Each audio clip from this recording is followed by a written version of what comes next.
Hi, this is Jason Nickleby, Coordinator of Officials with the Minnesota State High School League, and this is basketball officiating train tape number 5. I'm going to take a look at some plays that involve our rotations, crew communication, and how we work through difficult situations in our games. So, not picking on any one official, crew, or team, just trying to get better as we move through the season. So, with that, let's take a look at some plays.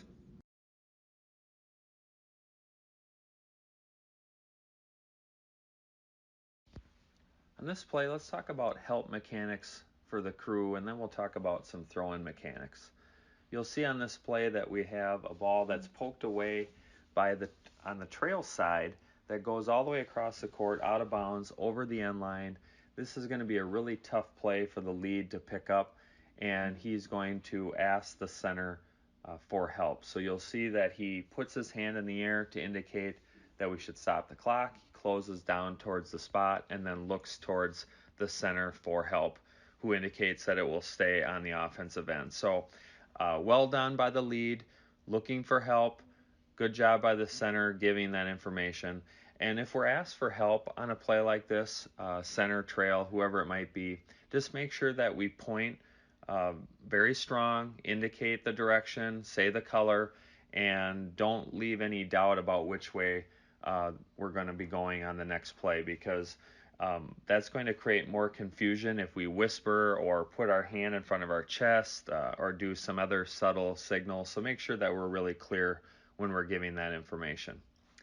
The other piece here is you see that the ball goes out of bounds right about the three-point line as it intersects the end line, and we properly put the throw-in at that spot. So this is well done by the lead to put the throw-in in the correct spot. And remember that on throw-ins, we have the option to be on the inside of the thrower when the ball is, or the location of the throw-in is more than halfway from the basket to the sideline. So we always have that option to go on the inside like the lead does here.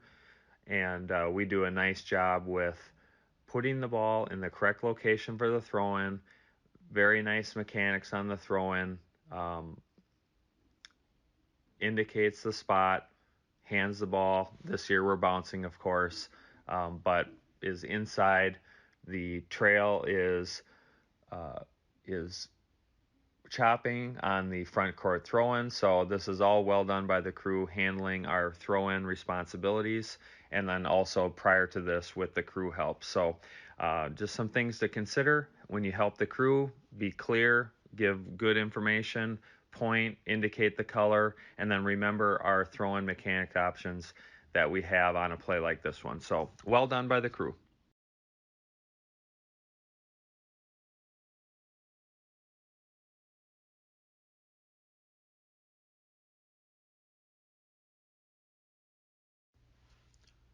On this play, let's talk about screening rules and our coverages on the court for a play like this one. You see in this play we have an illegal screen called by the center. And if you recall from previous tapes, we've talked about having two sets of eyes on ball screens. And this is why it's really difficult if you're just the trail or just the center trying to pick up the ball handler, contact with the ball handler with that primary defender, screeners, and then also the defender who happens to be with the screener, and if they switch or hedge, and who's responsible for that contact. So good to have two sets of eyes on ball screens as we do here, and so well done picking up this illegal screen by the offensive player, by the center official. So if you want to officiate this play correctly, we need to know screening definitions. And let's take a look at the definition on page 39, screening. And it talks about to establish a legal screening position. The screener may face any direction. Time and distance are relevant. The screener shall be stationary, which we have here. Then it continues into page 40, where it says that they need to stay within his or her vertical plane with the stance approximately shoulder width apart. So we're not going to ticky-tack that aspect.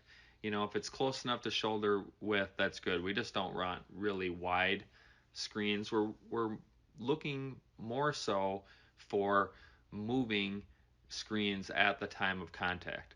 Now, often we'll hear coaches yell at us about a moving screen where the movement of the screener was caused by the player being screened. That's not enough for a foul. If anything, it's a pushing foul on the player who pushes through the screen. But in this case, you see that it's a blind screen. When it's blind, we have to give that player being screened some time to go around the screen by seeing that screen and having a chance to position adjust. And in this particular case, she doesn't see it coming. She comes in with a wide screen and clips her with that right leg and is properly called for an illegal screen. And then just let's clean up our spot mechanics, fist in the air, signal a block, and we're going to point the other way and indicate the spot for the throw-in. So good call, good coverage. Let's just clean up the spot mechanics a little bit, and then we don't have to quite go this far. Just get to the reporting area, clear players, and then report to the table.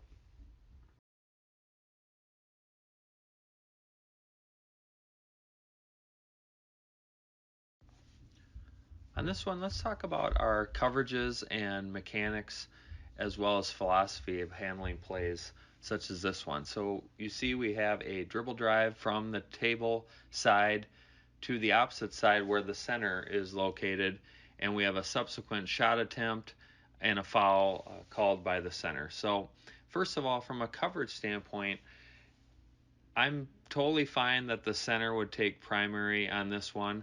Again, if it's not involving a secondary defender, which it's not, we're going to draw a line down the middle of the paint, which means if we have something on the other side of that line in the center's area, it's going to be their primary responsibility for ruling on this. So trails, I know we have a tendency to want to get involved in this play, but once it goes away from us like this and gets that far away, on the other side of that mid-court or mid-line of the paint, this should be the center's primary. So we do a good job of that, of allowing the center to take this play. It is the center's play. Would like the trail to work lower. We take a couple steps out, and I think we're too high.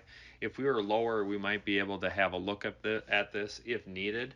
The center ultimately does blow the whistle and call a foul on this one. So a couple things from a philosophy standpoint and rules standpoint. First of all, we need to pick up the defender and figure out, do they obtain legal guarding position? And if they do they maintain it legally? And it seems just from this view, which is not the greatest, but it's a similar view to what the center has, it seems that the defender obtains legal guarding position, slides to maintain that, which she can do, and then it seems that if there's contact, that the offensive player is the one that initiates that contact. So on a play like this, I would prefer that we not have a foul on this, because it seems that the offensive player is the one that initiates the contact. But if we do, then we need to slow the process way down. We're going way too fast. Air is in the whistle almost instantaneously after the contact, which means we really are limited in our options and what we can do with this play. What I mean by that is, if we blow our whistle really quickly, we almost force ourselves into a corner, and it almost obligates us to have the ball come back into play as a throw-in, which is what we do here. We ultimately wipe out this shot attempt and have a throw-in in the front court. Because we go so fast, we really can't give shots here because we go too quick.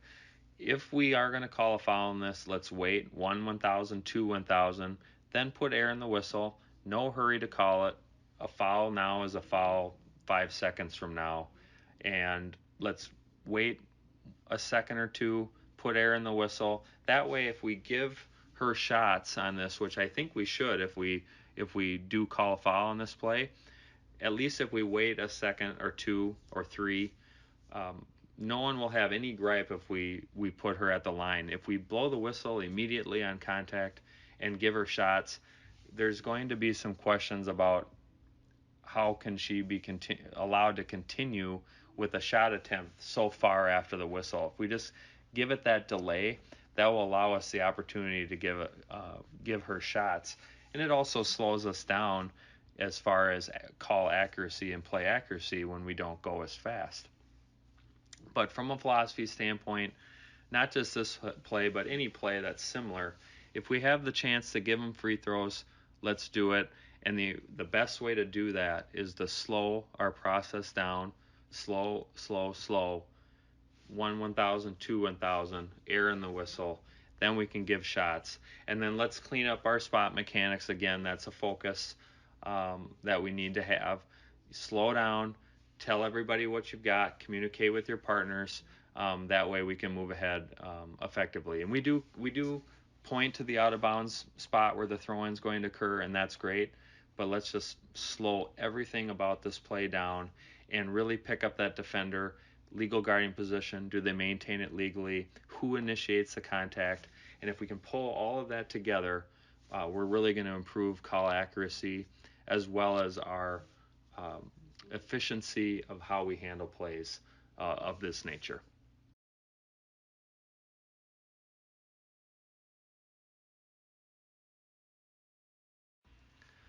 On this one, let's talk front court coverages, rotations, and positioning. We do a really nice job here by the crew. The ball goes from opposite bench to the table side.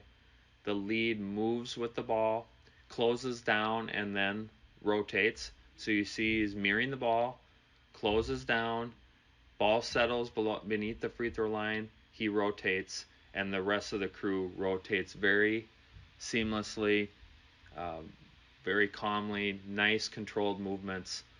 Just an excellent example of what we want. So mirror the ball, close down, ball settles, we rotate, and then we move very purposefully to our new positions. And then finally, I want to commend the lead for the whistle discipline that we have on this play. Because remember, from a previous tape, we talked about defensive players going from A to B, and when they're beat, they are going to cheat, although not all the time.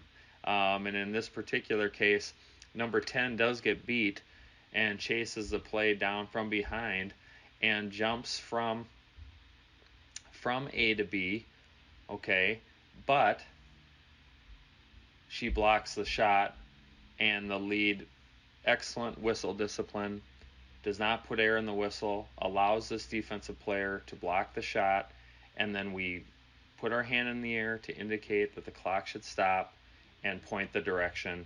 And we don't do it so fast. We just slow ourselves down. Good whistle discipline, good control of our movements. This is an excellent example of front court coverage and what we want, and then not anticipating contact and putting air in the whistle for a foul, allowing this defensive player to block the shot. So very well done in coverage, and very well done in slowing ourselves down, which we talked about in the last play. This is an example of what we want. Slow yourself down. Don't anticipate the call. You can anticipate the play, but not the call. Allow the players to make athletic plays that are legal within the rules, and we do that here. So a very nice job by the crew in covering this play.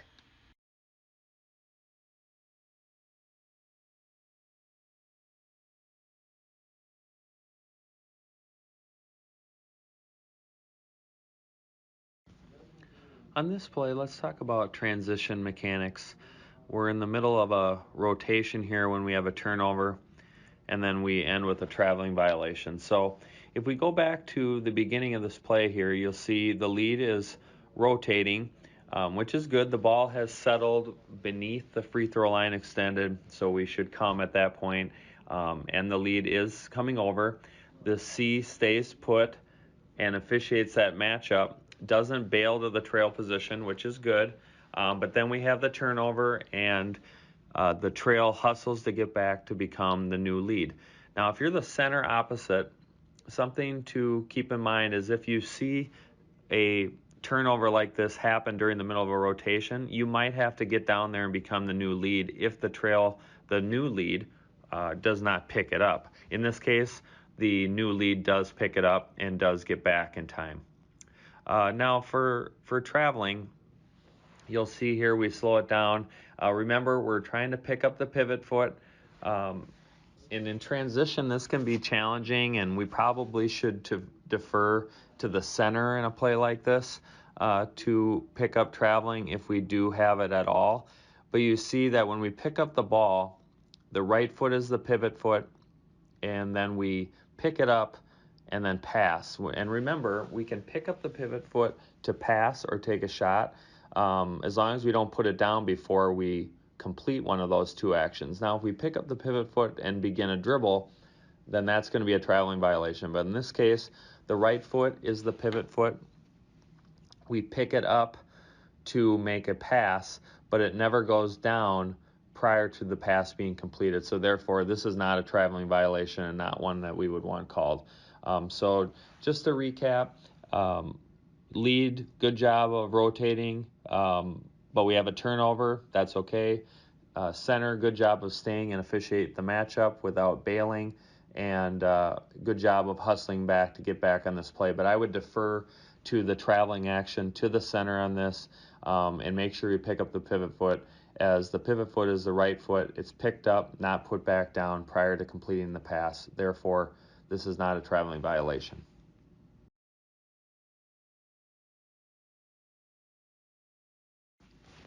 This particular play has a lot of great mechanical considerations to take a look at and things we can think about when we have a play such as this one. And we do a really nice job on this play overall. So it's just a really good play to look at for mechanics and our positioning and how we handle plays. So we see we have a ball that comes over to the center side. The center does an excellent job of working beneath the matchup to see space. And then we have a quick turnover after rotation, and the new lead, who was the center, became the trail, hustles down, gets the foul, and won. So nice job moving beneath the matchup. Good job of rotating. Excellent no call at the basket on verticality. And then in transition going back, it's a really tough play for us. And remember, we're trying to work low, officiate to the percentages. Remember that 95% of the plays we're dealing with are in the front court, and this is one of those 5% plays. And we just do the best we can to cover it, and we do a nice job of hustling back. The new center also does a great job of getting back to help in case that new lead can't get to this play.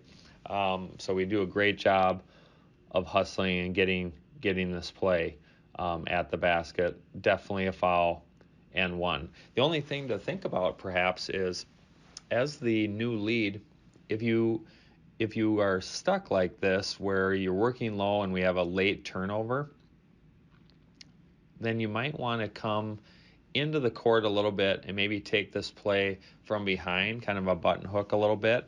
And then as the play develops, you can widen out and become the new lead if there is no foul. But sometimes you can't really see the space between players and see who creates the contact. If you're even up with the play, sometimes being even with it is the worst place to be. You can get stacked on that kind of play. Be better to come in the middle of the court and see if you can take the contact from there. But overall, excellent hustle. Good no call here at the basket. And then we do a great job of sticking with players as the foul is being called to make sure that nothing goes wrong there. And another thing to point out here on this dribble drive, the center, who then becomes the trail, does not bail out to that regular trail position, stays there and officiates. And that's exactly where you want to be on this, as it gives you a perfect perspective of the contact at the basket and who's responsible for that contact. And we have a proper no call as this defender maintains legal guarding position, rises vertically, blocks a shot. Then we have a turnover in transition and a proper foul called by the crew.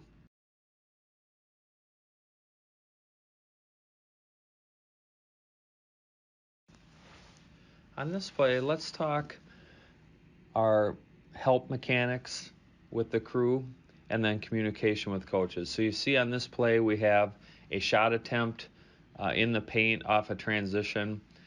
The trail is going to come in with information, and they are going to change the call and give it back to the offensive team, and then we have some communication with the coach. So let's talk our pregame, communication about this as a crew.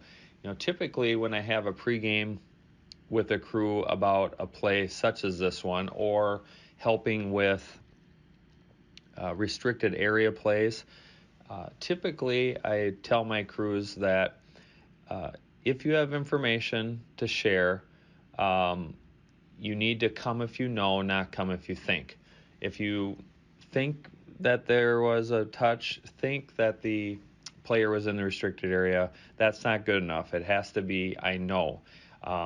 If you do know, then come in, and then our mechanic would be that the original calling official would make the change. So in this case, the lead would make the change, would put their hand in the air, blow their whistle, and indicate that the ball would stay on the offensive end. In this case, the center or the trail does it. It should be the calling official that makes the correction. Okay. Second thing that I tell crews is when we have out of bounds plays like this one, where there's some question about who it touches last before it goes out of bounds, typically I tell my crewmates, if there's contact involved, don't come, because I may have passed on some marginal contact possibly, and just given the one team the throw-in rather than call a marginal foul and just give them the throw-in.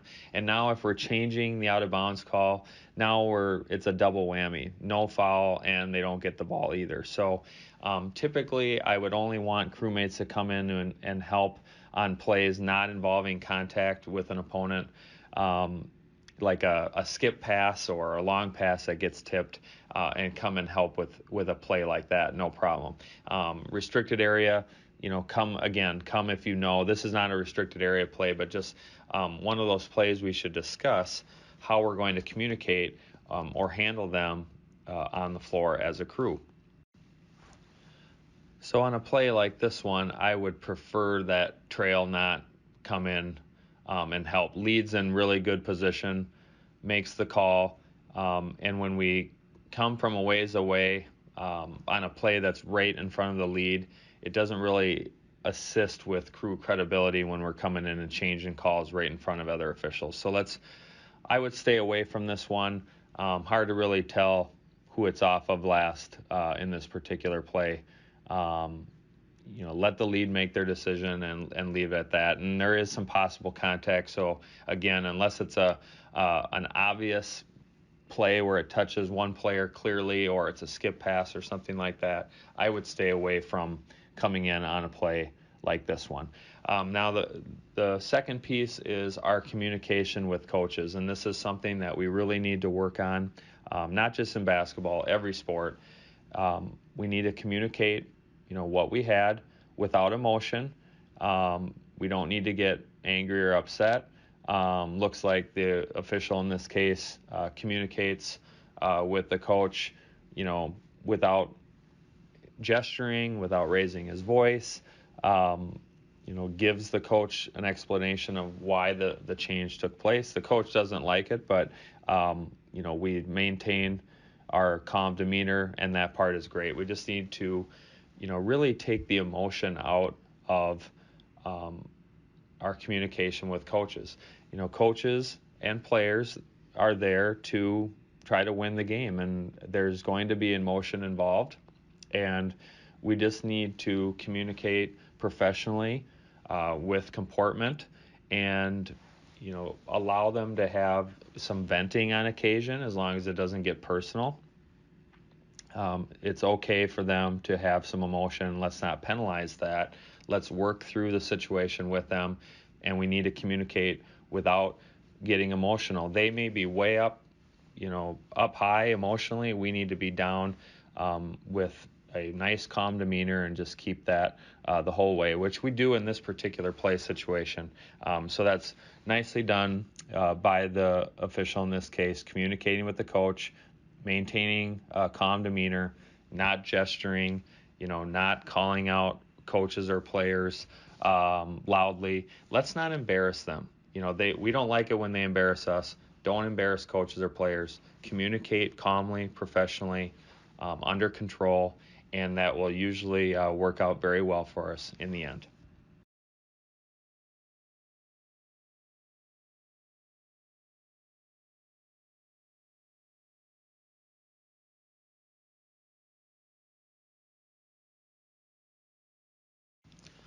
On this play, I want to talk about dribbling considerations. We don't talk about dribbling, illegal dribbles, and the consideration that goes into calling those kinds of violations. We don't talk about them very often, but in this particular situation, we have an illegal dribble called, and I want to take a look at the rule in both definitions and in violations to discuss what we have here. So in this particular play, the dribbler tries to dribble behind her back, subsequently hits her foot, rolls away. She attempts to regain the dribble, regain control, and is called for an illegal dribble. And let's take a look at the definition of a dribble, in particular when the dribble ends and an interrupted dribble. So Article 4, the dribble ends when the dribbler catches or causes the ball to come to rest, which doesn't happen. Dribbler palms or carries the ball, which we don't have. The dribbler simultaneously touches the ball with both hands, which we don't have in this particular play. The ball touches or is touched by an opponent and causes the dribbler to lose control. Don't believe we have a touch by the opponent. It appears to be a ball that just hits the dribbler's foot and rolls away, which would bring us to Article 5. An interrupted dribble occurs when the ball is loose after deflecting off the dribbler or after it momentarily gets away from the dribbler. There is no player control during an interrupted dribble. So the only way we can have a violation here is if the dribbler gains control and then begins another dribble. Okay, if it's touched by an opponent, she can begin another dribble if she gains control. But in this case, she just tries to reach out and begin another dribble, which is fine. And if we take a look at illegal dribble and violations, which is Rule 9.5, a player shall not dribble a second time after his or her first dribble has ended, unless it is after she has lost control on a try for field goal, a touch by an opponent, or a pass or fumble, which has then been touched by another player, which we don't have. So we have an interrupted dribble here. We don't have control regained by the offensive player. Therefore, this second dribble after the interrupted dribble is a legal dribble, and this is not a violation we wouldn't want called.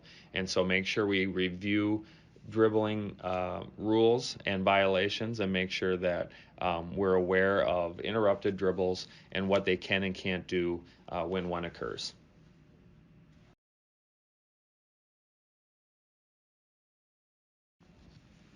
Okay, that will do it for training tape 5. Lots of plays, mechanics, crew communication pieces to think about. Let's really work on that here in the next few weeks. We're getting into that part of the year where people are beginning to be frustrated about where they're at as a team, frustrated with COVID, all those kind of factors. And so we just need to be that real calming force on the floor, be that person that the players and coaches can go to, and they know that they can trust that you will hear them out and then we'll move forward with the game. And so that's really challenging this year, but do the best you can, to help out the coaches and players. So thanks for taking these plays in and, communicating, with your crew before and during the game. And good luck this weekend, and we will catch you next week.